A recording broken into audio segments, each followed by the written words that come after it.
la clase. Estudia.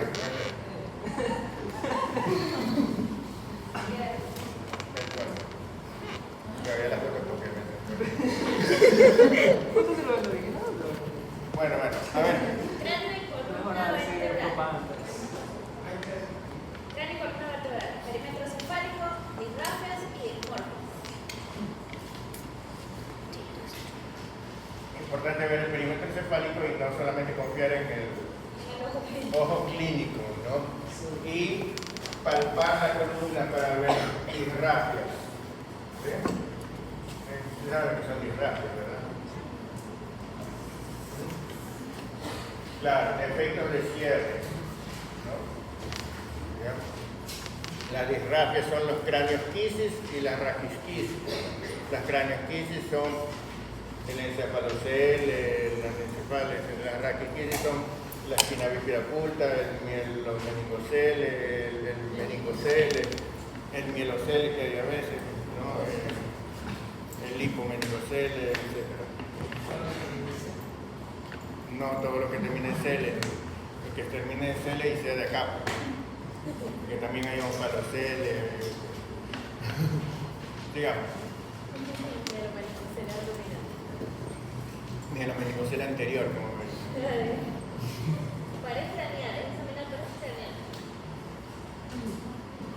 Examinar pares craneales, ustedes creo que tienen acceso ahí a videos al final, ¿no? Sí. Y con eso pueden ver, porque el examen de pares craneales tiene sus particularidades en los niños, ¿no? Porque tampoco es que pueden hacer todas las mismas cosas que hacen en adultos, porque el niño no colabora igual. Sigamos. Corazón, pulso, perfusión distal y presión arterial.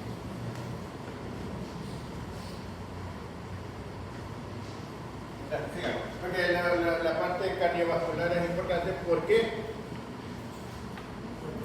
Porque el funcionamiento cerebral depende de una buena irrigación, ¿verdad? Una buena perfusión. Estudio complementario. Dice los valores normales se deben cotejar según la edad y se puede realizar ecografía cerebral a través de la frontera anterior con su tamaño a un órgano. Tomen en cuenta, por ejemplo, en las resonancias magnéticas, al interpretar la resonancia, a pesar de que ustedes no interpreten en adultos, pero suponiendo que sepan interpretar resonancia magnética en adultos, es que eso me dijeron, no sé si es verdad, que nunca vieron resonancia. O sea, aparte, los que han estudiado por su cuenta han visto. ¿Y cuántos han estudiado por su cuenta resonancia? Por eso digo, ¿ya?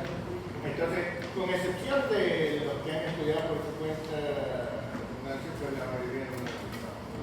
Pero suponiendo que saben resonancia en adultos, deben entender que la resonancia magnética pues, se ve diferente en las vías mielinizadas que las no mielinizadas.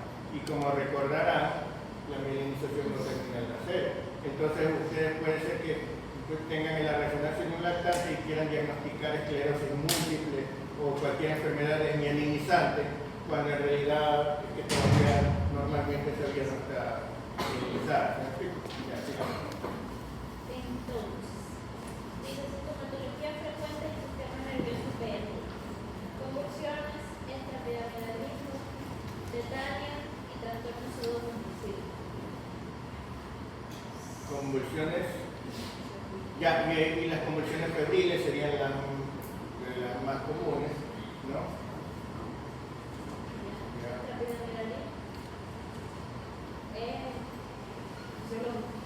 No, estamos hablando de patologías. ¿Cuáles son las patologías que más comúnmente ¿no?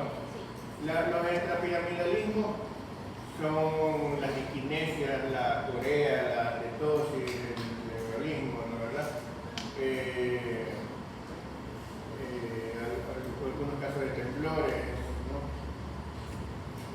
El parkinsonismo, no la enfermedad de Parkinson, que esa no es en niños, pero sí un parkinsonismo por otras causas, por medicamentos. Por ejemplo, a veces cuando dan remedios para los vómitos, por ejemplo, Placil, Cestopin, que son metoclopramida, que es un derivado de la fenothiazina, y la fenothiazina tienen el efecto colateral de que pueden dar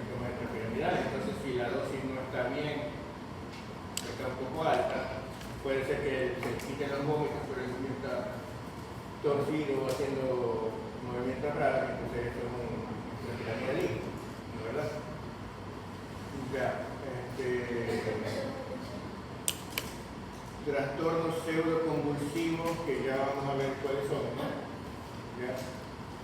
Por ejemplo, los espasmos del sollozo, las pesadillas de niños, incluso cuando un niño tiene problemas psicóticos, ¿no? Por ejemplo, tiene alucinaciones, tiene delirio, puede parecer, cuando el niño no se comunica bien, puede parecer que se trata de convulsiones, ¿no? Pero si tú ves, qué sé yo, que te están atacando, a lo mejor tú estás así, ¿no?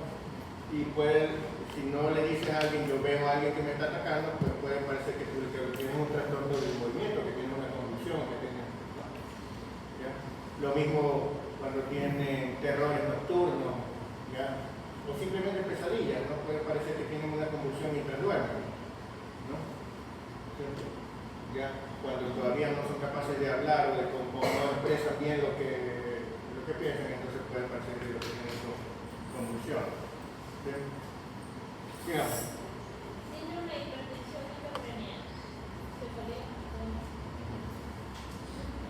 Hemiplegia, tetraplegia, paraplegia y otras parálisis que parecen vejiga neurógena, también alteraciones dentales craneales. La vejiga digamos las consecuencias del mielomeningocele, ¿no? Son frecuentes, ¿no? Cuando tienen vejiga neurógena, tienen estreñimiento neurógeno, tienen pie equinovar o parálisis paraplegia, cuando el mielomeningocele se ha complicado con lesión de las vías nerviosas, ¿no? Delirios, alucinaciones, deterioro de conciencia, ataques y otros trastornos de la mente y de la mano. Y retraso del desarrollo psicomotor. Ahora, en patologías frecuentes del sistema nervioso y pediatría tenemos variantes normales, como la megasisterna magna, A eso hay que conocer las variantes normales, ¿no? La megasisterna magna, ¿saben cuál es la cisterna magna, verdad? ¿Cuál es la cisterna magna?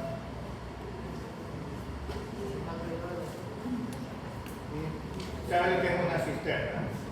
O sea, no me refiero a la del agua, me refiero a la del líquido circular líquido. ¿Sí saben lo que es una cisterna? A ver,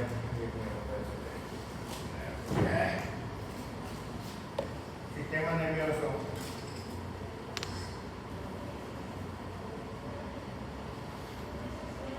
Está rodeado de meninges, ¿no? ¿Verdad? El estar rodeado de meninges está rodeado pues, de la vía madre que está adherida. Sobre esta está la aracnoide y la dura madre juntas, ¿no? ¿Verdad? Entonces imaginémonos que aquí están las capas externas, la aracnoide y la dura madre, esta está así, ¿no? ¿Verdad? Esta no está directamente adherida al tejido nervioso, entonces queda un espacio entre la pía madre y la aracnoide, que es el espacio subaracnoide. Pero este espacio no es igual de ancho en todas partes, hay lugares en los que queda más ancho, ¿verdad? ¿Sí? Entonces a estos lugares donde queda más ancho el espacio subaracnoide se lo denomina cisterna. De estos lugares el más grande es la que queda entre el cerebelo y el bulbo y el hueso, que es lo que llamamos la cisterna magna. Cuando ustedes ven en una tomografía la cisterna magna, la ven detrás del cerebelo, el cerebelo queda aquí, ¿verdad? Aquí queda la protuberancia, aquí queda el cuerpo ventrículo, y entonces aquí ven la cisterna magna, ¿verdad? Pero es posible que ustedes vean una cisterna magna más grande de lo normal simplemente como variante anatómica, sin ninguna implicación clínica, sin que haya necesariamente atrofia del cerebelo, ataxia, nada de eso, sino que simplemente está más grande de lo habitual y eso es una mega cisterna magna como variante anatómica normal, ¿no? Ya, sigamos. Cabo del septum pelúcido. El cavum del septum pelúcido. Cuando ustedes, ¿sí se acuerdan del septum pellucidum? ¿Se acuerdan que en la cara interna del cerebro tienen al cuerpo calloso aquí? Y se acuerdan que debajo tienen al fornis, al tálamo, etc. Y que tienen una membrana aquí. Ese es el septum pellucidum. Ya, este en realidad no es una membrana, sino dos membranas pegadas. Y entonces, como variante, pueden las dos estar separadas. Y entonces, cuando usted ve la tomografía, normalmente usted ve que el septum pellucidum, aquí ve el cerebetículo, el tálamo, etc. ¿Verdad? Usted ve una cosa así más o menos. Entonces puede ser que aquí usted vea esto, un espacio aquí en medio, ¿ya? O sea, usted vea las dos separadas. Y eso lo puede interpretar de esa manera, pero es una variante normal. ¿Sí? Eso es lo que llaman el cavum de cavidad, o sea, con esta B de vaca, ¿sí? Del septum pellucidum. ¿Ya? La cavidad del septum. Sigamos.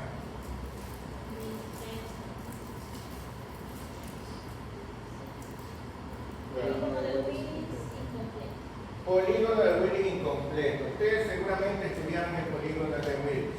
Si ustedes estudiaron el polígono de Willis, aquí están las carótidas, de ahí salen las arterias cerebrales anteriores, las cerebrales medias hacia afuera.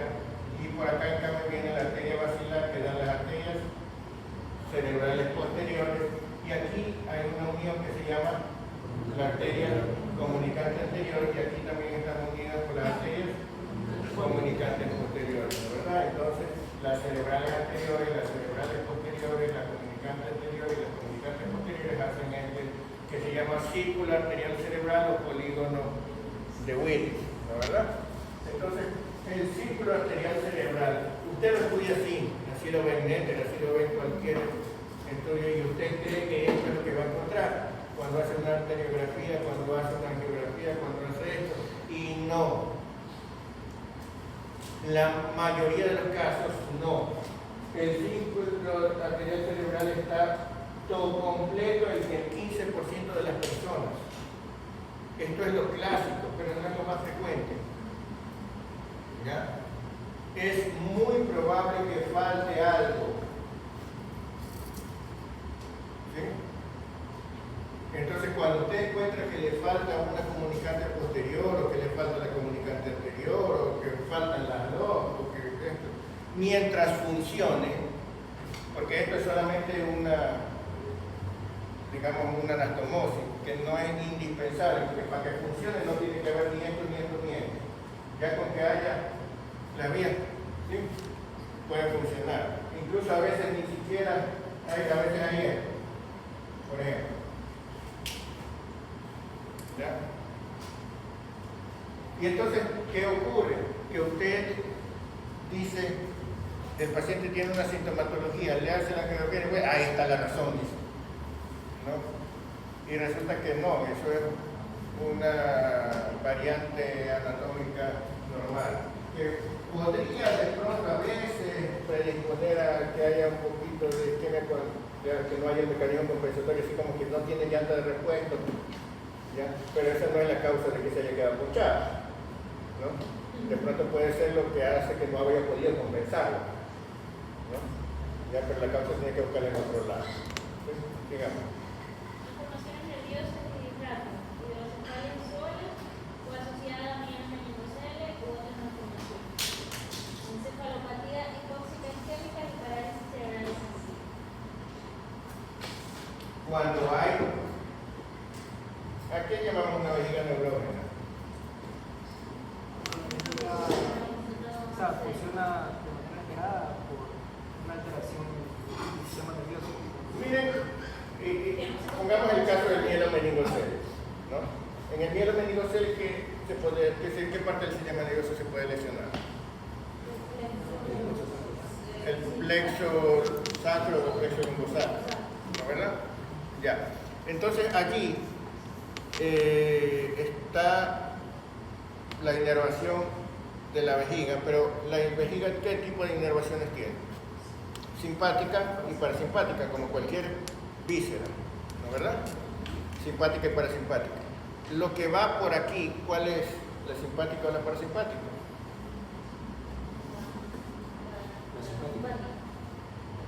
Lo que va por la médula es la inervación parasimpática, lo que va por el plexo hipogástrico es la inervación parasimpática, porque la inervación simpática ya salió antes y va por la cadena simpática y de ahí salen los nervios, ¿no verdad? En cambio, ustedes deben haber estudiado, cuando estudiaron el sistema nervioso, deben haber estudiado que el simpático le dicen también cérvico-tórax columbar y el parasimpático le dicen el sistema cráneo-sacro. ¿Sí? Alguna vez deben haber estudiado eso. Porque el sistema parasimpático sale por los pares craneales y sale por la médula sacra. En los pares craneales inervan casi todo el parasimpático, porque acuérdense que en los pares craneales está el vago que lleva el parasimpático a todas las vísceras, excepto a las pélvicas. Entonces la vejiga, la parte terminal del intestino, del colon y los genitales reciben inervación parasimpática de la médula sacra, ¿ya? De los núcleos autónomos sacros. Entonces esos son los que se pueden lesionar en el meningocelio, ya la parte parasimpática que va por el plexo hipogástrico. Entonces si pierde la inervación parasimpática, ¿qué hace la inervación parasimpática allí? Pues tiene que ver con la micción, tiene que ver con la defecación y con la actividad genital, ¿no verdad? Entonces en la micción, para que haya micción, ¿qué tiene que haber? Tiene que contraerse el músculo detrusor y tiene que relajarse el esfínter involuntario y por supuesto el voluntario, ¿no verdad? Entonces, ¿la actividad parasimpática estimula o inhibe la micción? Estimula, ¿verdad? ¿Sí? Entonces, ¿qué pasa? Que cuando la actividad parasimpática está alterada, lesionada, ¿qué va a pasar? No va a haber micción, entonces no se contrae el detrusor y se queda apretado el esfínter, ¿no verdad? Y entonces, ¿qué va a haber? Retención urinaria, globo vesical y posteriormente reflujo, puede haber megauretes, hidronefrosis, ¿verdad? Y eso llega finalmente a insuficiencia renal, ¿no verdad? Si es que no se corrige, ¿no? Ya, porque se aplasta el parénquima renal en la hidronefrosis, ¿ya? Entonces eso es lo que llamamos la vejiga neurótica, ¿sí? La vejiga que tiene ese trastorno. Entonces lo que tiene no es, lo que tiene es retención urinaria. Lo mismo puede tener estreñimiento neurógeno, ¿ya? Porque no se produce la actividad parasimpática de vaciamiento, ¿sí? Y en ocasiones puede haber disfunción sexual, disfunción eréctil, etc., ¿no verdad? ¿Ya? Dependiendo de... Porque ustedes saben que la erección es un fenómeno parasimpático, ¿ya? Puede haber un megacor, como si fuera un megacoro, pero no es por falta de los plexos de meningitis verbal, sino por falta de la inervación parasimpática, ¿no verdad? ¿Ah? Sería muy raro que sea un megacoro por esa razón. Lo que se produce allí es una impactación fecal. Lo que se puede producir es una impactación fecal. Y entonces se va acumulando, puede llegar a producir megacoro, pero generalmente ya te da síntomas de obstrucción intestinal cuando hace, ¿no? Ahora también depende de qué tan grave sea la lesión, porque puede ser que nada más tenga un estreñimiento crónico, ¿no? ¿Ya? Puede ser que haya meningocelia y no haya lesión, que simplemente estén los nervios mal puestos, pero funciona, ¿no? ¿Ya? Sí. Y por lesión del plexo sacro también puede ser que haya parálisis, ¿no? ¿Ya? Hay niños que nacen y cuando hay parálisis, como puede ser la parálisis desde inútero, puede ser que haya disminución de los movimientos fetales y puede ser que el niño ya nazca con los pies torcidos porque nunca los movió, porque para que nazca bien tiene que moverse dentro del útero. Ya entonces pueden ser que haya nacido con, no solo con parálisis, sino también con pie equinovado, ¿no? ¿Ya? Bueno, entonces eso sería en consecuencia de un mielomeningocele. En ocasiones el mielomeningocele puede dar lugar también a que quede mal anclada la médula anclada, y eso produzca obstrucción acá arriba y se produzca una hidrocefalia secundaria. Entonces no es raro que tengamos mielomeningocele y también hidrocefalia. Eso es lo que en genética se llama una secuencia, ¿no? Ustedes han estudiado lo que es una secuencia. Es como un grupo de malformaciones en que la una da origen a otra y a otra. Ya, eso es lo que en genética se llama una secuencia. No, este sería la secuencia del mielomeningocele, así se le llama. ¿No? Ya. Secuencia del mielomeningocele. Porque la médula está mal implantado el filum terminal. Entonces la médula queda anclada, entonces queda como que al ángulo. ¿Ya? Y eso hace que quede estrecho arriba y se produzca la obstrucción de la circulación del líquido cerebral aquí.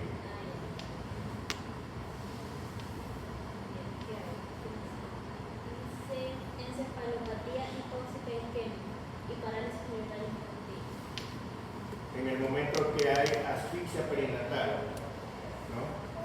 Entonces, ¿qué va a pasar? Que sufre el cerebro, se infarta el cerebro, se pueden producir entonces una tetraplegia espástica por la encefalopatía que se llama encefalopatía hipóxico-isquémica. La encefalopatía hipóxico-isquémica predispone a fallos en múltiples órganos, ¿no? Por ejemplo, no es raro que tengan encefalopatía hipóxico-isquémica y también tengan enterocolitis necrotizante, porque para que se haya llegado a afectar esto, primero tienen que haber sacrificado a los otros, ¿no? Muchas veces hacen hipertensión pulmonar, porque también, o sea, el cuerpo trata de sacrificar a todos y cuando ya se sacrifica el cerebro es porque ya todos los demás no pudieron más.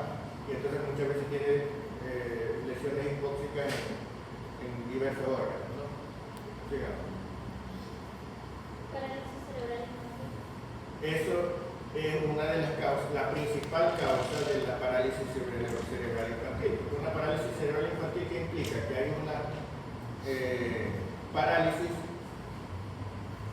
por causa de lesión en el cerebro en un niño, pero eso puede ser muchas veces por eso, pero también puede ser por por un estatus epiléptico, también puede ser por una meningitis, también puede ser por una enfermedad, una metabolopatía congénita que hizo que se acumulen sustancias tóxicas, ¿no?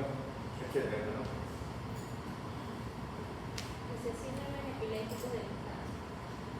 Ahora, hay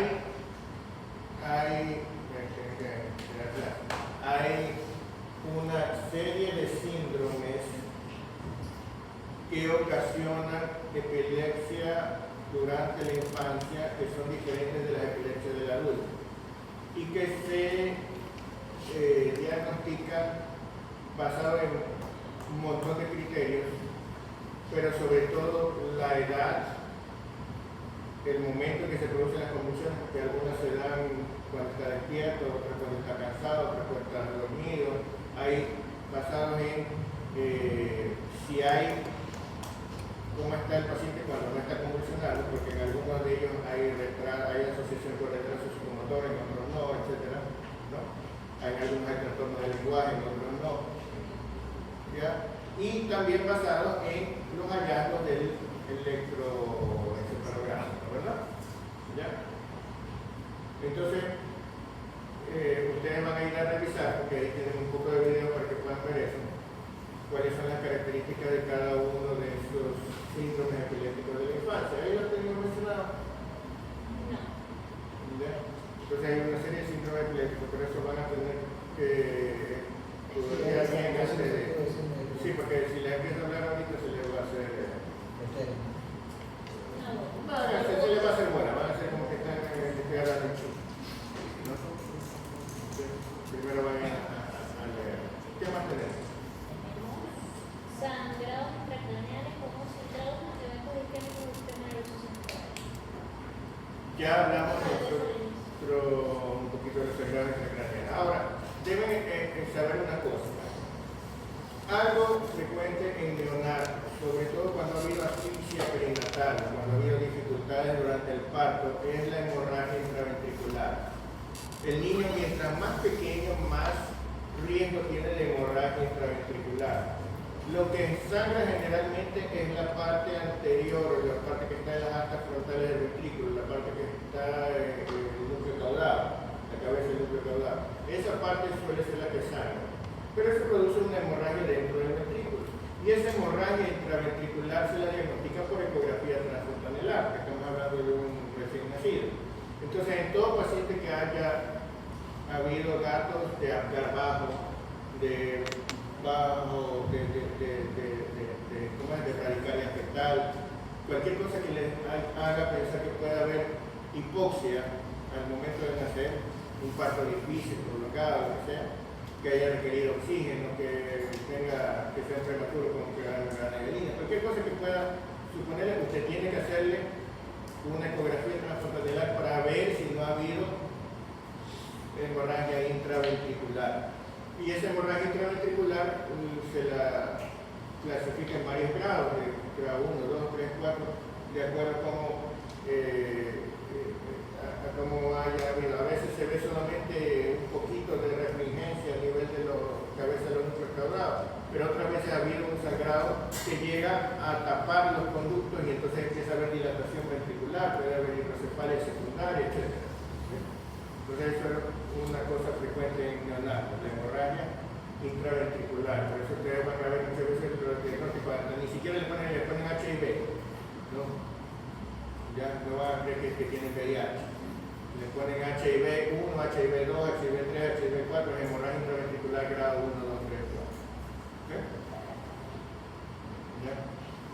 Eso es lo diagnóstico frecuente en neonatología. ¿Okay? Yo todavía me acuerdo que una enfermera me había asustado. ¿No es cierto que tiene VIH? ¿Sí? Bueno, ¿qué más? Tumores del sistema nervioso. ¿Qué caso, no? Bueno. ¿Ah?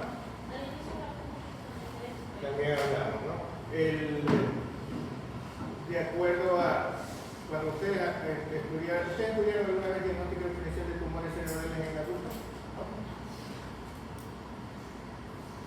Entonces, ¿ah? Bueno, el diagnóstico definitivo siempre se hace por biopsia, ¿no? Pero las características de un tumor pueden hacer que usted ya tenga una idea de cuál probablemente es el tumor solamente viendo la tomografía, viendo la evolución de los síntomas, ¿verdad? Entonces, ya usted sabe que, por ejemplo, en tal localización es más frecuente tal tumor, en tal localización es más frecuente tal tumor, pero eso lo vamos a ir a ver con los casos clínicos. ¿Sí? Cuando usted ve un tumor, ¿qué es lo que tiene que ver? Primero, ¿dónde está? Segundo, si es invasivo o no, si tiene su borde bien delimitado. Tiene que ver cómo es el tumor, si es homogéneo, heterogéneo, si tiene zonas quísticas, si tiene zonas calcificadas, porque todas esas cosas son las que diferencian un tumor de otro. ¿Ya? Y entonces con eso ya lleva a ir haciendo el diagnóstico diferencial para poder tener una idea hasta que llegue la biopsia, que quién sabe cuándo llegará, para empezar cuándo se la harán y cuándo llegará, ¿no? Y usted debe saber pues, que los tumores cerebrales pueden producir síntomas por diversos mecanismos. Un tumor cerebral puede producir síntomas simplemente porque ocupa espacio. Y entonces puede producir hipertensión intracraniana, puede ser cefalea, vómito, eventualmente llegar a producir hipertensión, ¿no? Puede producir por compresión de alguna estructura específica, entonces comprime tal vía, produce tal, en tal parte va a producir ceguera, en tal parte va a producir hemiplegia, en tal parte va a producir sordera, en tal parte va a producir ataxia, en tal parte va a producir, ¿no? Porque eso ya usted sabe qué parte hace qué, ¿no? Por eso que usted ya debe saber en neuroanatomía, ya sabe, en neurofisiología ya sabe, ¿no? ¿Sí? No. Y la otra cosa es que el tumor puede comprimir abrir un vaso sanguíneo y producir pues, un isquemia, un sector. La otra cosa que puede acelerar una trombosis de una vena. Y la otra cosa es que el tumor puede producir sustancias, puede producir hormonas, puede producir esto y entonces produce los síndromes correspondientes.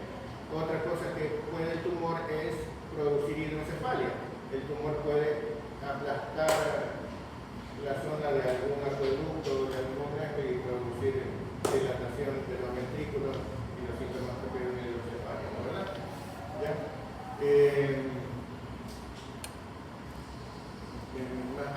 Y un tumor puede necrosarse dentro, ¿no? ¿Ya? Espontáneamente, ustedes ya saben por qué. Bueno, ¿qué más? Meningitis, encefalitis, acción cerebral, encefalopatía e infección. Como la fiebre puede producir convulsiones, entonces usted tiene que aprenderse bien cuáles son los criterios de una convulsión febril simple. ¿Por qué? Porque resulta que un paciente con fiebre y convulsiones, un niño con fiebre y convulsiones, a lo mejor tiene convulsiones por la fiebre, pero a lo mejor tiene meningitis. Y resulta que la meningitis no es un chiste que usted puede decir, no debe ser. ¿No? ¿Ya? Si usted no tiene seguro, usted tiene que darle tratamiento para la meningitis. Cuando ya sepa que no es meningitis, se le quita el tratamiento. Pero usted no puede decir, esperemos a ver. ¿Ya? Entonces hay criterios muy específicos y protocolos muy específicos para una primera convulsión febril, por ejemplo. ¿Ya? Y eso también tiene que leer bien, ¿no? En general, ahí no hablo de gente de condición previsente, ¿no? Pero sí tiene acceso bien. Sí, ¿qué hay? Bueno, de una vez anoten. Convulsión febril simple. Miren que una convulsión febril no necesariamente simple, pero es una convulsión febril compleja. Pero una convulsión febril simple, ¿ya? Tiene que cumplir los siguientes criterios. Primero, el paciente tiene entre 6 meses y 5 años. ¿Ya? Muy rara vez se han reportado convulsiones febriles simples en pacientes de menos de esa edad o más de esa edad, ¿no? Creo que el caso más raro fue uno que tenía convulsiones febriles simples a los 3 meses de edad, y hay algunos que se han visto a los 6 años de edad, pero casi todos son entre 6 meses y 5 años, ¿no? ¿Ya? De 6 a 5. 6 meses a 5 años. ¿Sí? Tiene que ser tónico-clónica generalizada. Si usted le convulsiona solo un brazo, eso no es una convulsión febril simple, tiene que buscar otra causa. ¿Sí? Tónico-clónica generalizada. Tiene que ser de corta duración. El límite es 15 minutos. ¿Ya? Es muy raro que una convulsión febril dure más que eso. El límite es de 15 minutos. ¿Ya?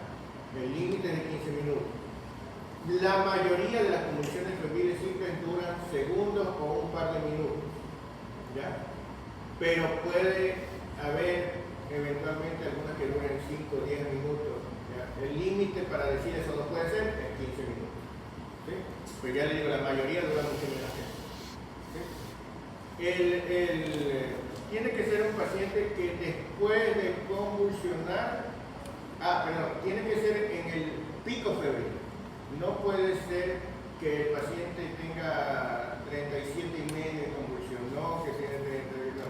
Generalmente convulsiona con 39 o mínimo 38,5 en el pico de la fiebre.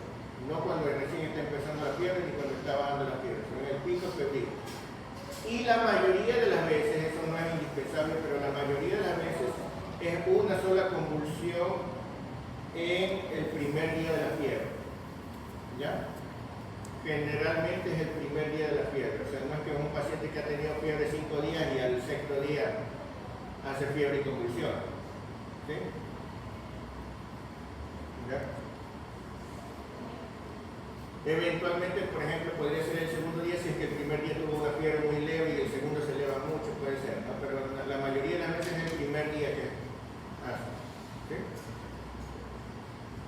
de eso, después de la convulsión, debe haber una recuperación total del niño. O sea, no es que convulsionó y quedó paralizado después, no es que convulsionó y quedó ciego después de la convulsión, no, sino que después de eso tiene que puede haber un periodo postintal, pero después debe haber una recuperación total del estado neurológico. ¿Sí? ¿Ya? No es que queda con secuelas de algo, no. ¿Sí? Además de eso, debe ser un paciente que previamente era neurológicamente normal. O sea, usted no puede diagnosticar eso en un paciente que tenía hidrocefalia, o en un paciente que tenía un tumor cerebral, o en un paciente que tenía una malformación congénita del cerebro. ¿Sí? ¿Ya? Además de eso, el paciente no tiene antecedentes patológicos familiares de trastornos convulsivos. O sea, no es que es el hijo de un epiléptico, no es que el primo es epiléptico y él, ¿sí me explico? Porque ahí ya usted debe sospechar que también es epiléptico. ¿Sí? El único trastorno familiar que podría aceptarse es que alguien en la familia también haya tenido convulsiones febriles simples durante la infancia. ¿Sí? ¿Ya? Pero nada más. Es el único que podría aceptarse que tenga. ¿Sí? ¿Ya? Entonces, cuando se cumplen todas esas condiciones, usted puede decir que el paciente tiene convulsión febril simple. ¿Sí? Y ahí tiene que ver la edad del paciente para ver cómo actúa. ¿Por qué? Porque cuando tiene una convulsión febril simple, por primera vez, usted se encuentra con un dilema. Ese paciente podría ser que tenga convulsión febril simple, pero también puede ser que tenga meningitis, ¿verdad? Usted no va a decir, cumple los criterios, no puede ser meningitis, porque teóricamente igual podría ser meningitis, ¿no? ¿Qué es lo que tiene que valorar? Si es signos meningios, ¿no es así? O sea, si hay rigidez nuca, hernia, etc. Pero el problema en los niños es que como tienen un sistema nervioso inmaduro y los signos meningios son un reflejo. Porque, ¿por qué se produce la rigidez de nuca?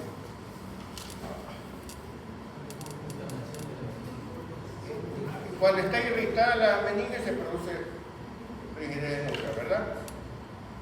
¿Por qué se produce? Eso es un reflejo. Ustedes han oído hablar del abdomen en tabla. ¿Cuándo se produce? En la peritonitis, ¿verdad? Miren ustedes la relación. Está inflamada el peritoneo, se ponen rígidos los músculos. El abdomen en tabla es involuntario, no es que el paciente... ¿ya? ¿Por qué se ponen rígidos los músculos que están junto a la serosa inflamada? Para proteger a esa serosa. Es un reflejo central. ¿Ya? La inflamación hace que... entonces cuando la persona trata, no es que el niño pone dura la barriga, que se puede pasar, ¿no? Sino que involuntariamente la barriga está con los músculos contraídos. El paciente no los puede aflojar. ¿Sí? Eso es un abdomen en tabla. Acá pasa lo mismo. Para proteger a las meninges irritadas de que se estén estirando con el movimiento, se produce rigidez de los músculos paravertebrales. ¿Ya? Se produce la contracción y eso es lo que da la rigidez de nuca y lo que da el signo de Kernig y Brusik, etc. ¿Sí? ¿Ya? Pero eso es un reflejo, lo cual quiere decir que necesita el sistema nervioso mismo para que lo produzca, porque es un reflejo. Pero como el sistema nervioso está inmaduro, los niños muy pequeños no hacen signos meningios aunque tengan meningitis.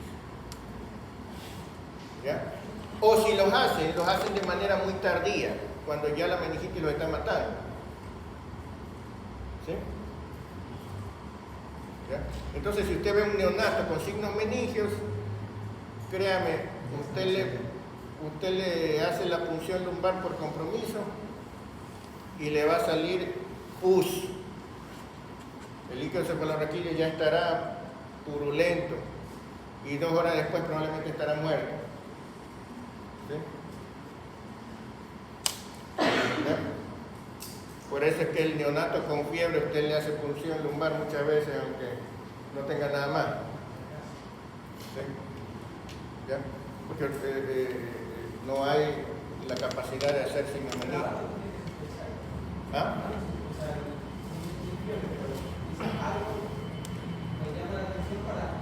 El niño que tiene, el neonato que tiene fiebre, usted lo divide entre el que tiene menos de 3 días de vida y el que tiene más.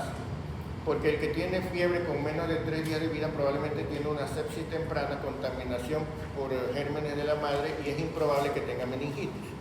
El niño que tiene fiebre después de la primera semana, por ejemplo, probablemente no se contaminó en el parto, sino que se contaminó en el hospital. Y en ese paciente sí es probable que tenga meningitis. Si usted tiene un paciente con eso, debe hacerle punción lumbar. Pero más aún si tiene algo más que lo haga sospechar, como por ejemplo que tenga rechazo a la succión, deterioro del nivel de conciencia o alguna otra cosa. Por supuesto que si tiene convulsiones ya no. ¿Sí? Pero aún sin tener eso, es posible que tenga meningitis y usted no se puede atrasar en diagnosticarlo. ¿Ya? ¿Sí? Salvo que haya alguna contraindicación para la punción lumbar, por ejemplo que tenga alguna coagulopatía o que esté infectado el sitio donde le va a hacer la punción o alguna cosa, que tenga inestabilidad hemodinámica, ¿no? Que usted lo pone así y se ahoga. ¿No? ¿Ya? Puede ser que tenga alguna contraindicación. En ese caso le da tratamiento simplemente. ¿Ya? ¿Y a partir de qué edad se normalizan esos signos médicos? Ahí hay una controversia, porque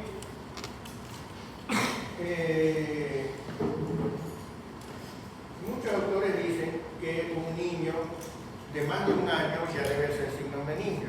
En realidad no es que antes no lo hacen, sino que lo hacen de manera tardía. ¿Ya? Pero, ¿cómo valoras tú la rigidez de nuca? ¿Cómo la valoras? Hacen esto y sienten si está rígido, ¿no es verdad? ¿Ya? Entonces, ¿de qué depende que digas que sí tiene o que no tiene?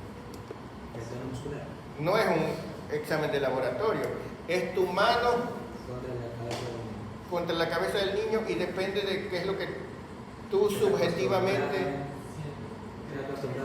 Exacto, ¿no es verdad? ¿Ya? ¿Y cuántas veces ustedes le hacen esto a un niño, a un bebé normal para ver si tiene o no tiene rigidez de nuca? ¿Cuánta experiencia tienen? ¿Ya?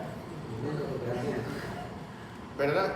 Entonces, resulta que se necesita mucha experiencia para darse cuenta que un niño de 1 año, de 1 año y medio tiene o no tiene rigidez de nuca, como para poder decir este sí tiene y este no tiene, a este le doy antibióticos, este no. ¿Se me explica? Porque es una decisión dura, ¿no? Entonces la mayoría de los autores recomiendan que antes de los 2 años usted no confíe en eso.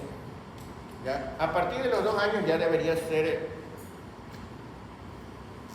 pues a menos que usted no sepa valorar, ya debería poder diferenciar el que tiene rigidez de nuca que el que no. Pero antes de los 2 años,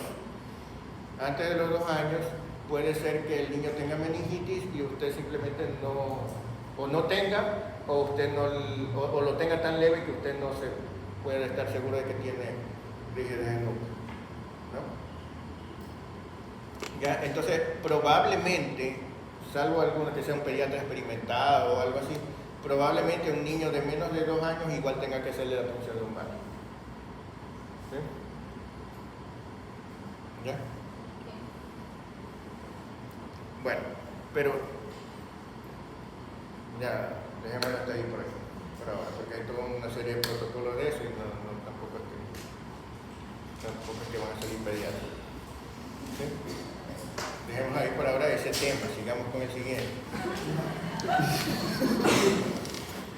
Qué gracioso. ¿Hasta qué hora tenemos clase? A las 6:25. ¿Ah? ¿Hasta qué hora tenemos clase?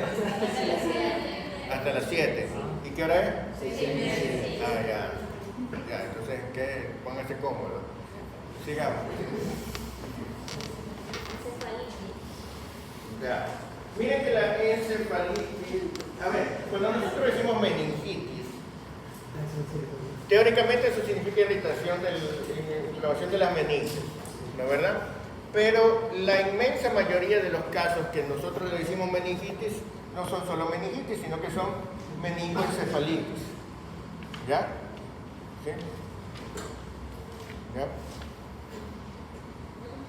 Pero cuando decimos encefalitis no más, habitualmente nos referimos a casos en que hay una infección viral que nos da síntomas de encefalopatía, pero no nos da tantos signos meningios, ¿no? Por eso le llaman encefalitis nada más, ¿no?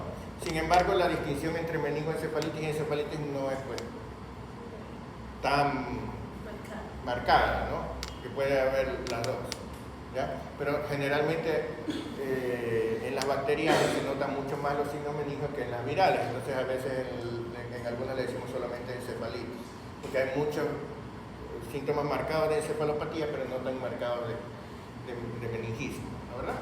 Sigamos. Accesos cerebrales, encefalopatías infecciosas. Cuando el paciente tiene fiebre y tiene convulsiones, uno suele pensar meningitis o convulsiones febriles simples o algo así, ¿ya? Pero cuando además de eso tiene síntomas neurológicos focales, ¿ya? Acuérdense que cuando hablamos de síntomas o signos neurológicos tenemos que dividir entre los generalizados y los focales. No es lo mismo tener deterioro del nivel de conciencia, que es algo generalizado, que tener paralizado un brazo, que eso es algo focal, indica que hay una parte del cerebro, no todo el cerebro, una parte donde está. Cuando usted tiene síntomas como convulsiones y fiebre, eso es general, ¿no? A menos que esté convulsionando solo un brazo, ¿no? Pero si tiene algo focal, entonces usted debe sospechar en estos cuadros que tiene fiebre, convulsiones y algo focal, usted debe sospechar que pueda haber un absceso cerebral, ¿ya? Porque un absceso te da fiebre y convulsiones, pero síntomas locales, ¿no? ¿Ya? Otra cosa que puede hacer sospechar absceso cerebral es que haya un antecedente de una infección cercana, por ejemplo de una otitis, que se puede haber expandido y haber llegado directamente al lóbulo temporal, por ejemplo, una caries o una sinusitis, ¿no? En algún sitio, una endoftalmitis o una cosa que haya pasado directamente, ¿ya? Bien. Una mastoiditis, ¿no? Algo que haya pasado directamente y entonces haya afectado específicamente una parte, o cuando ha habido un trauma penetrante, ¿no? Algo que puede haberse infectado la herida y directamente haber causado eso. ¿Sí? Bueno, ¿qué más? Encefalopatías no infecciosas.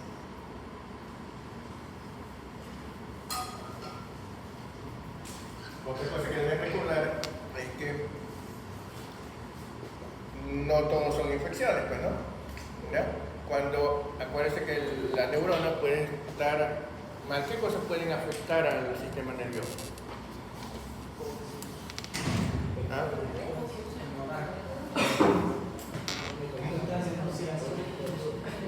¿Ya? ¿Tienen ahí el diagnóstico en pediatría, el libro? Ahí lo tienen, ¿no? Ya, mire usted aquí. Lea la parte de... A ver. No, comienza el principio. Lea ahí. Que está importante también. Lea. Generalidades. Alteraciones del sistema nervioso central se dividen en... Tipos de alteraciones neurológicas. Agresiones al sistema nervioso central. A ver, acá. Pueden ser generalizadas y focalizadas, ¿no, verdad? Generalizadas. Alteraciones a nivel de conciencia, somnolencia, estupor, coma. Se habla de somnolencia cuando el paciente tiende a dormirse pero despierta con signos verbales. Estupor cuando despierta recibe estímulos dolorosos y de coma cuando no despierta ni siquiera con signos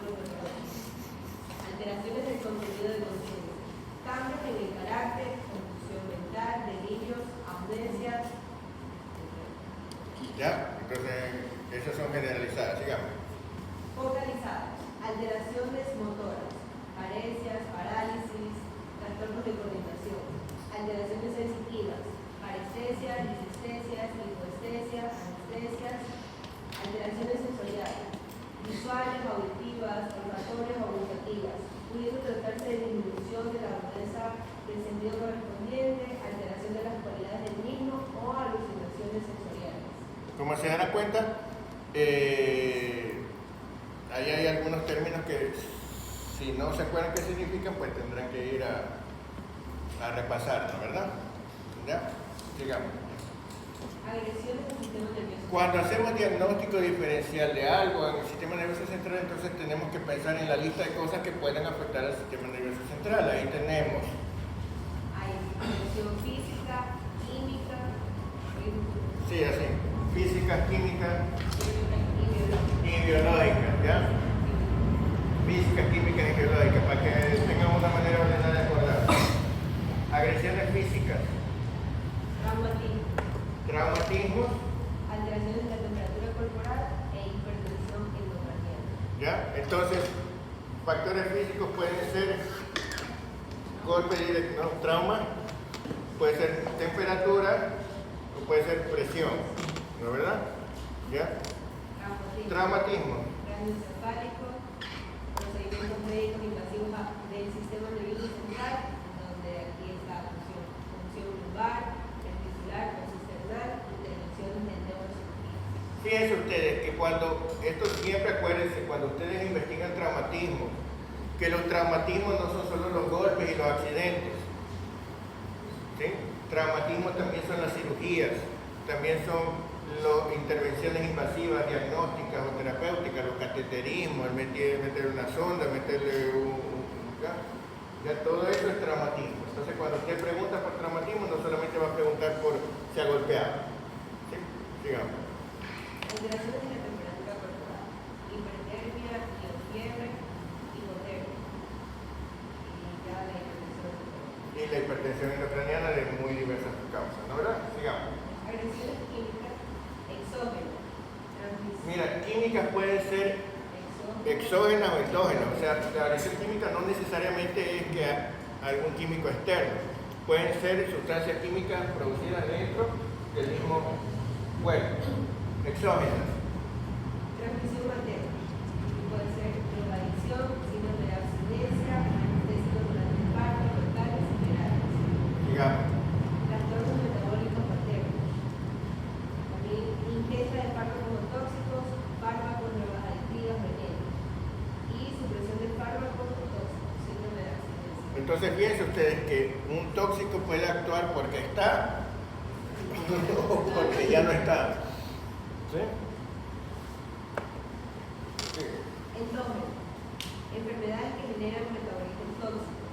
Pueden ser congénitas, errores innatos del metabolismo. Toda la lista de errores innatos del metabolismo. La fenilcetonuria que les nombré antes es uno de los errores, ¿no? Pero usted puede tener, qué sé yo, una galactosemia, puede tener una acidemia propiónica, puede tener cualquier cosa. ¿Sí? Errores innatos del metabolismo pueden producir acidosis, pueden producir trastornos electrolíticos o pueden producir sustancias tóxicas anormales que se depositan o que irritan, ¿no verdad? Digamos. Adquiridas, amonio. Encefalopatía hepática. Amonio en la encefalopatía. De hecho, todas las otras cosas que se acumulan en la encefalopatía hepática, no solo el amonio, ¿no? Los mercaptanos, etcétera. Sigue. Azoados, En la encefalopatía urémica, ¿no? bilirrubina, La encefalopatía bilirrubínica o carnícera, ¿no? cetoácidos y la cetoacidosis diabética.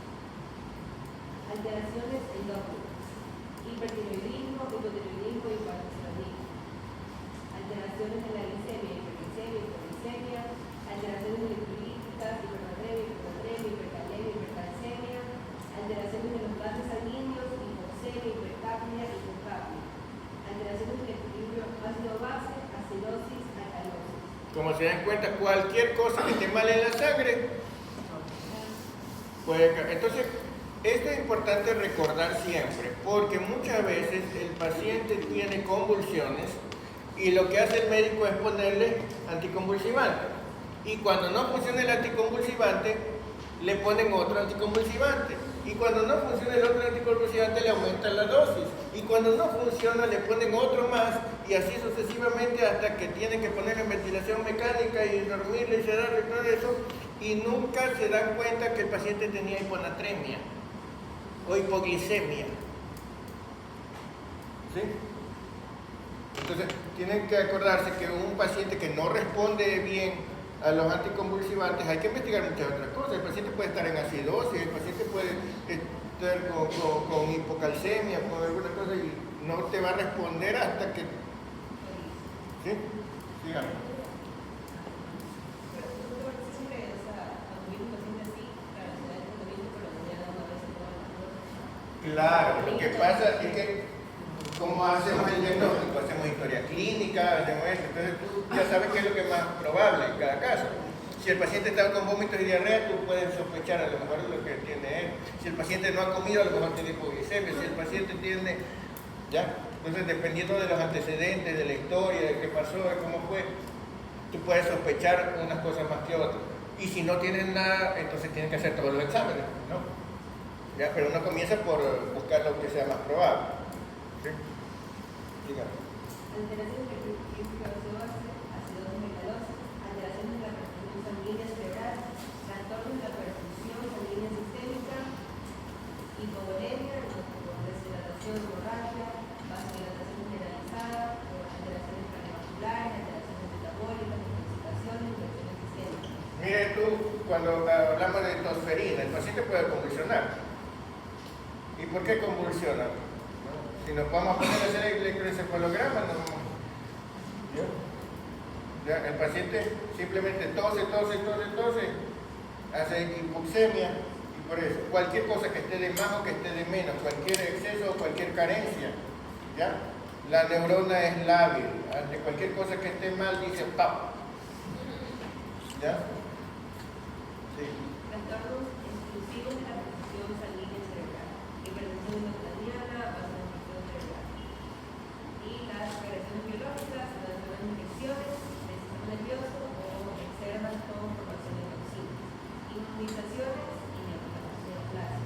¿Ya? Cuando usted pone una vacuna, acuérdese que cuando el paciente tiene fiebre o cuando el paciente tiene convulsiones, muchas veces se olvidan de preguntar, porque es muy diferente que a usted le digan tiene fiebre y ayer se vacunó, a que le digan solamente tiene fiebre, ¿no verdad? Pero puede ser que nada más le digan tiene fiebre y usted sea el que tenga que preguntar si se vacunó. Lo mismo las convulsiones, hay vacunas que aunque sea un efecto raro pueden llegar a producir convulsiones como efecto colateral, ¿no verdad? Entonces ya vamos a ver, ¿qué más? Síntomas, cefalea. Ya, entonces esas son las agresiones. Usted tiene que aprenderse esa lista, digamos, comprender esa lista para cada vez que busca una lesión del sistema nervioso central, saber que todas esas pueden ser causas, ¿no? Puede tener alteraciones, la hipertensión endocraniana, pero también la hipotensión endocraniana. ¿No verdad? ¿Cuándo puede tener hipotensión endocraniana? Cuando está deshidratado. Muy bien, ¿cuándo más?